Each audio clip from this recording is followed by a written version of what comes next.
Native people, Native culture, Native knowledge. Hi, I'm Jeannie Green, bringing you award-winning Heartbeat Alaska. Bringing you national and international Native news, this is award-winning Heartbeat Alaska, the premier Native voice in Native programming. There's a heartbeat louder than thunder. Revolution is in the air. There's a heartbeat deep inside our mother. Are you too cool? Now, with Heartbeat Alaska, here's Jeannie Green. Hello, welcome to Heartbeat Alaska, Native News and Native Entertainment. I'm Jeannie Green. Hello to you, Mr. George Jones. Mr. Jones gave me a call. He lives in Florence, Arizona, and watches Heartbeat Alaska in that beautiful state. Today we travel to Southeast Alaska and visit Ketchikan, thanks to Heartbeat Alaska videographer Melody McMullen. John Active has a report coming up on the Multicultural Bilingual Education Conference. I'll be back right after this. What's up, Heartbeat Alaska?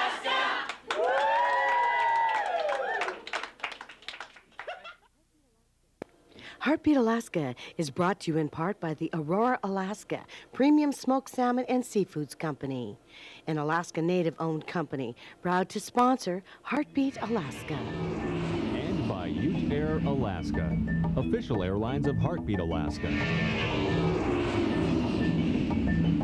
Ute Air Alaska, taking you home.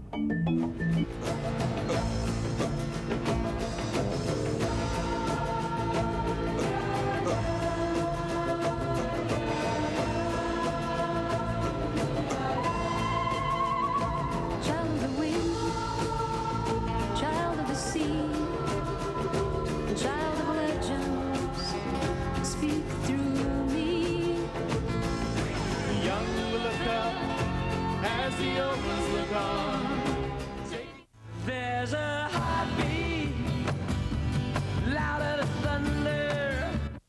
The Bilingual Education Conference here in Anchorage, Alaska, attracts more educators than any other conference in the state.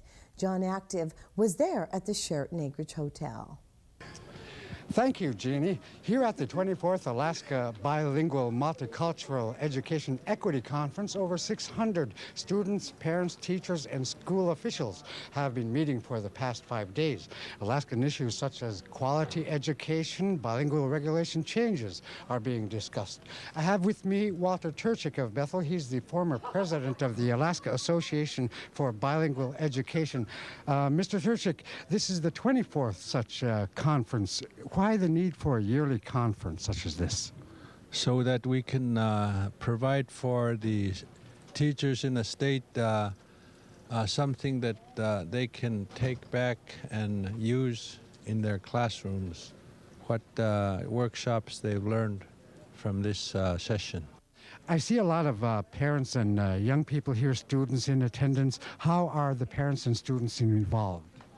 We have a student strand each year, and the student strand mainly learn about the colleges here, and they also learn what they need to expect to become future teachers. Now, at this conference, I know that the English-only initiative is being discussed. Could you mention a little about that?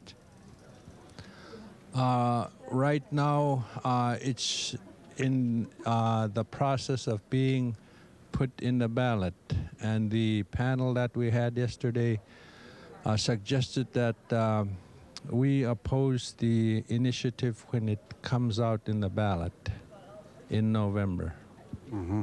Is there anything else that you'd like to mention about this conference that the listeners or viewers might be interested in?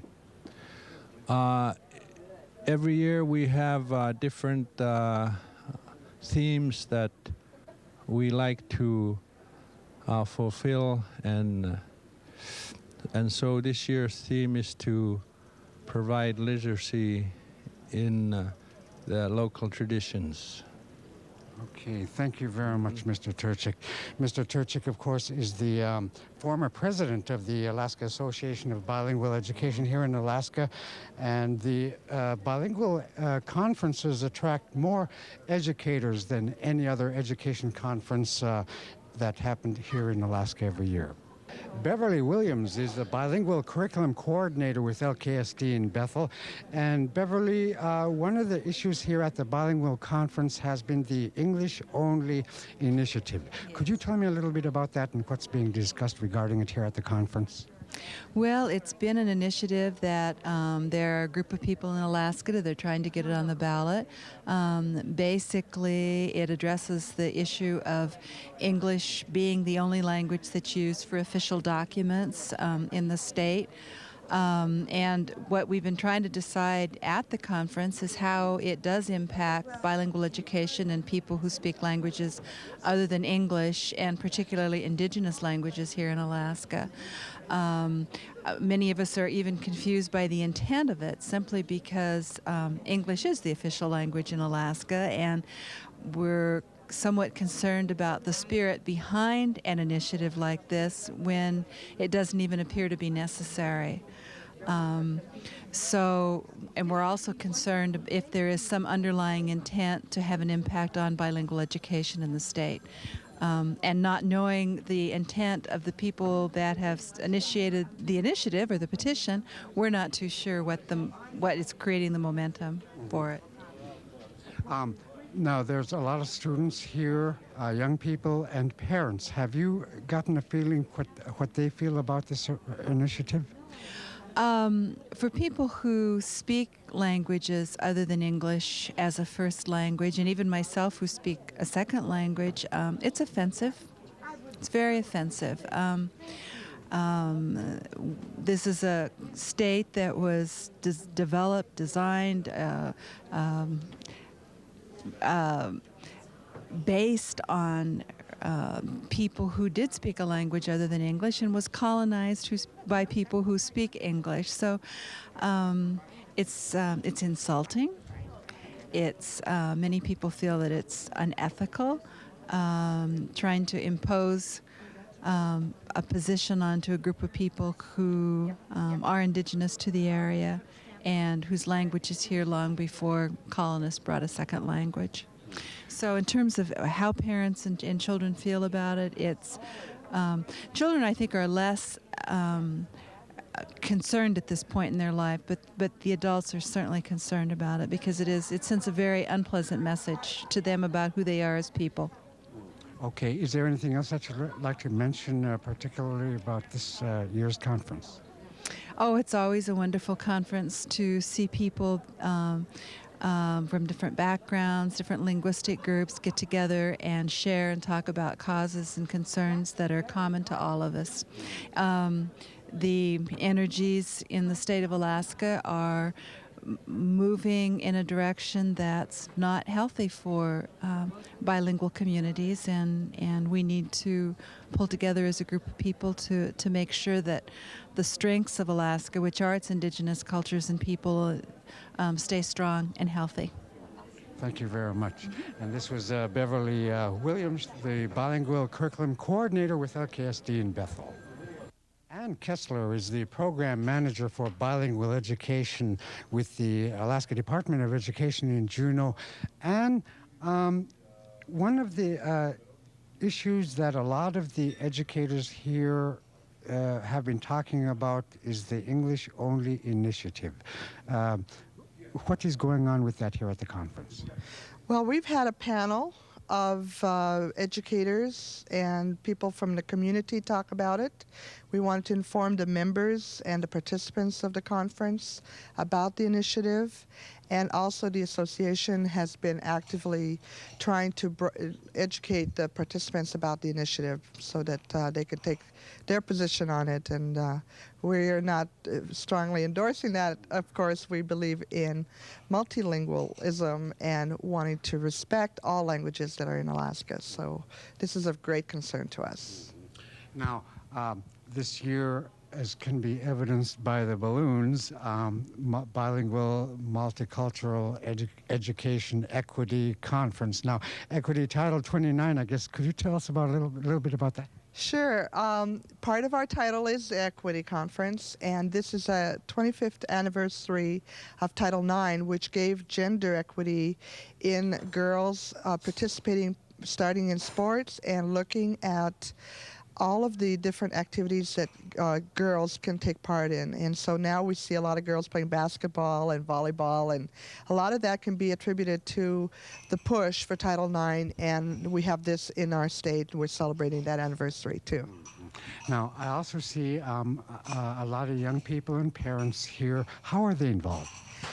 We have a student strand, and we invite the students to come to our conference every year.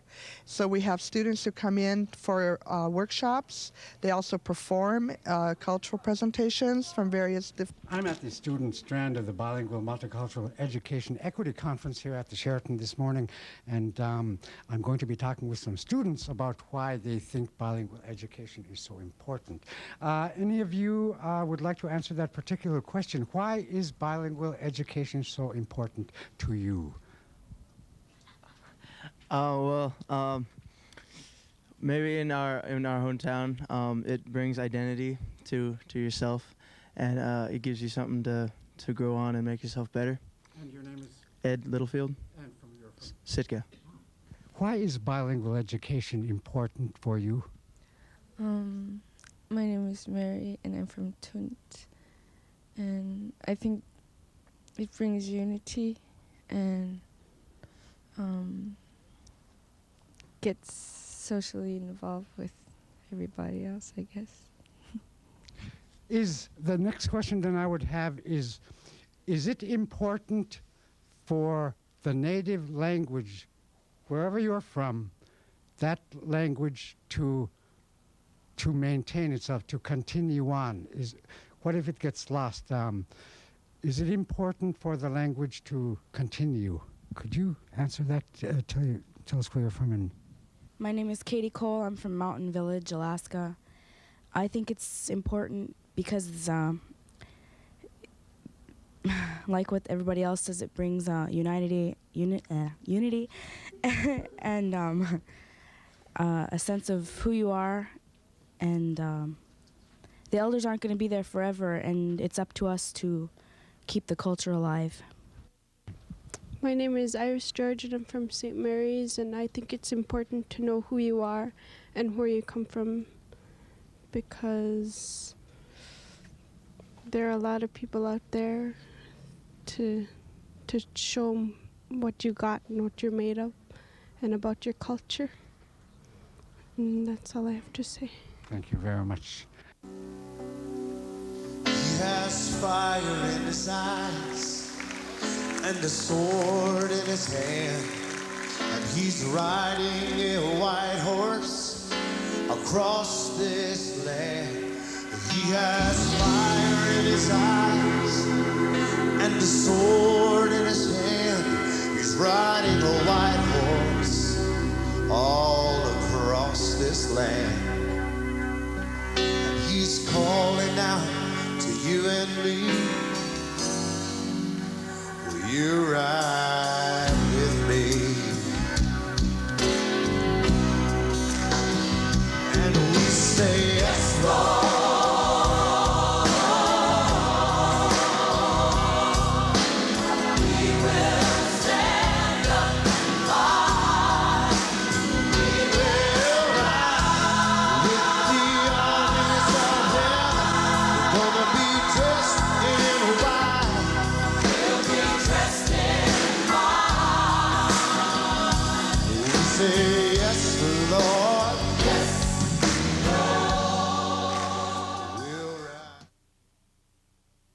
Look for We Win, World Evangelism with Indigenous Nations, another program brought to you by Heartbeat Alaska. Coming soon.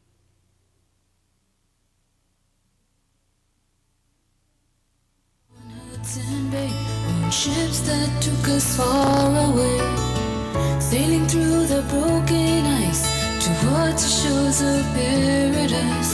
where they say our new life will begin.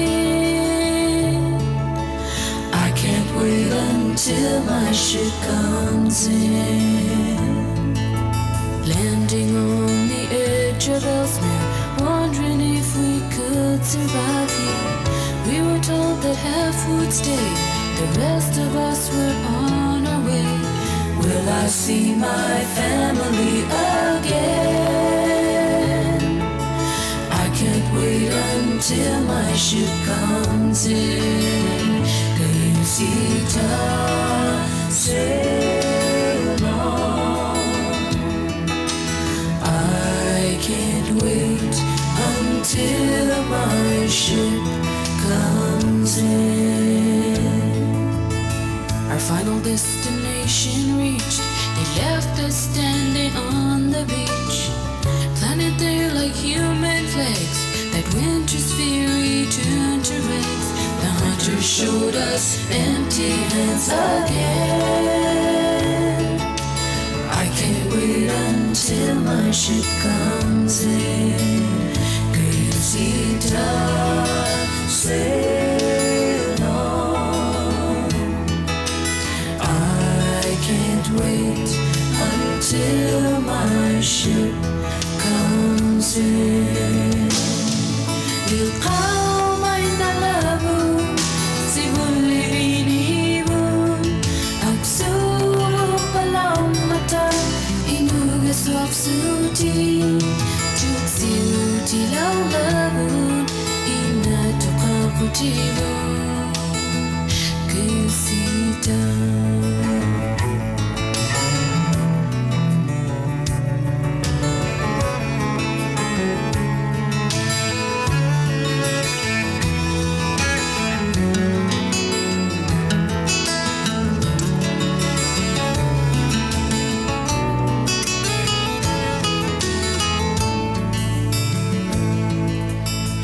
The story carries on.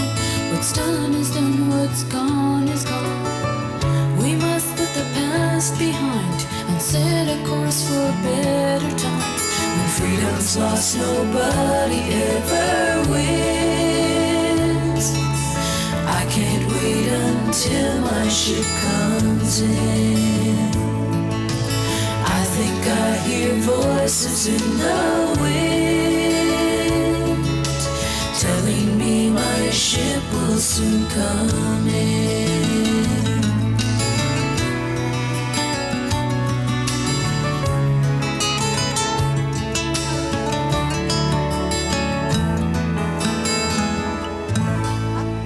Travel with me now to Ketchikan, Alaska.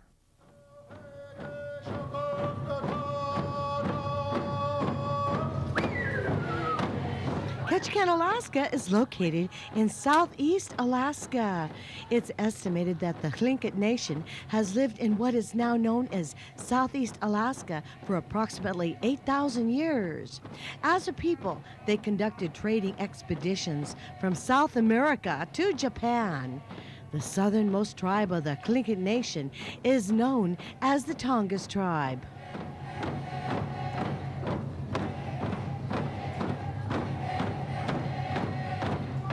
The Tongass tribe of Ketchikan in southeast Alaska, Tontaquan, means the sea lion people. They're a relatively small group of Tlingit people that work very hard to perpetuate their culture and tribal identity. Ketchikan has a wonderful museum that shows their history and their past. Their efforts in song and dance is an expression towards this end as well. In the uncertainty of everyday life, their heritage and culture is a certainty that is passed down from one generation to the next, as has been done since time began for them.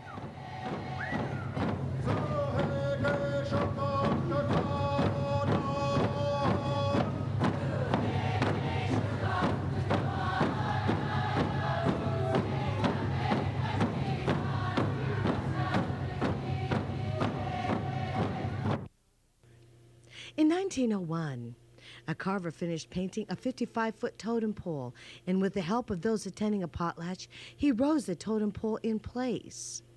This was for the native chief, Chief Johnson, who had fished in the area for generations.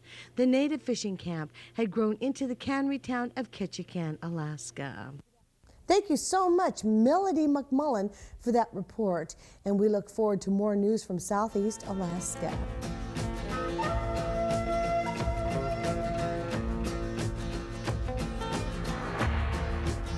You were born with a dream and with hope in your eye. The elders have led you and have bid you to try. Child of water, rough with green, child of the journey, walk with me. Hold on to your purpose. Hang on to your dreams. Try not to lose direction. Build your self-esteem.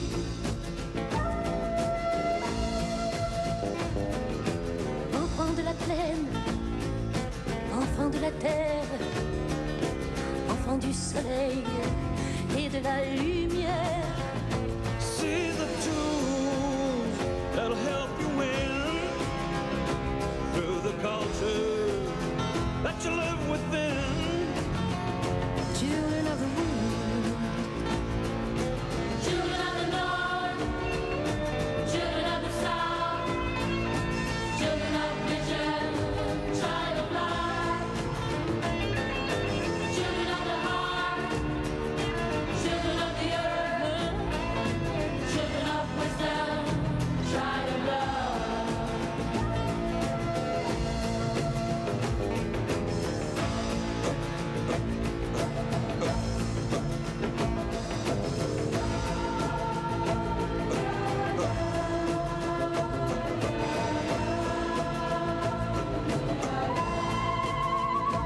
Child of the wind, child of the sea, child of legends, speak through me. The young will look up as the old ones look on, taking pride in your world that your efforts have won. Children of the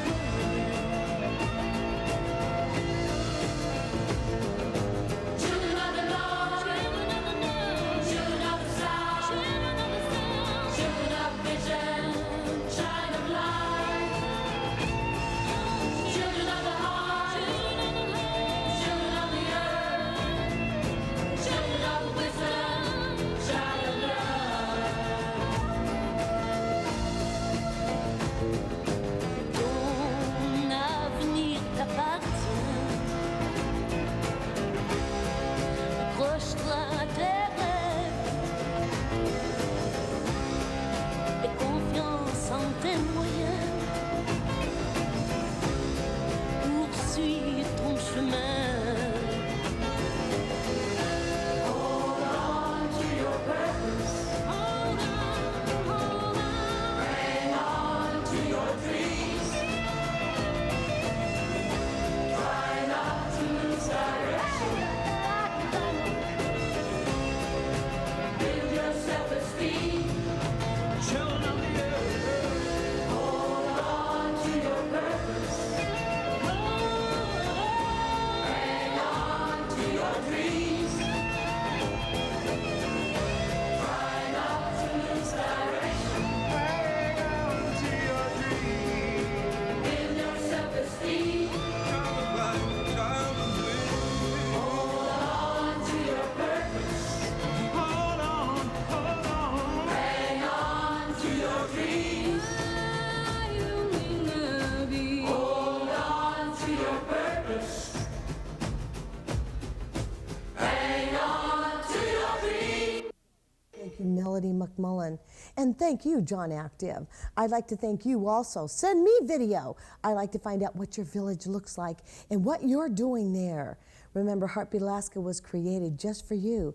And remember, all you school children, Heartbeat Alaska is looking forward to your video. Coming up, we have Heartbeat Elam, thanks to the principal there at that beautiful, beautiful village.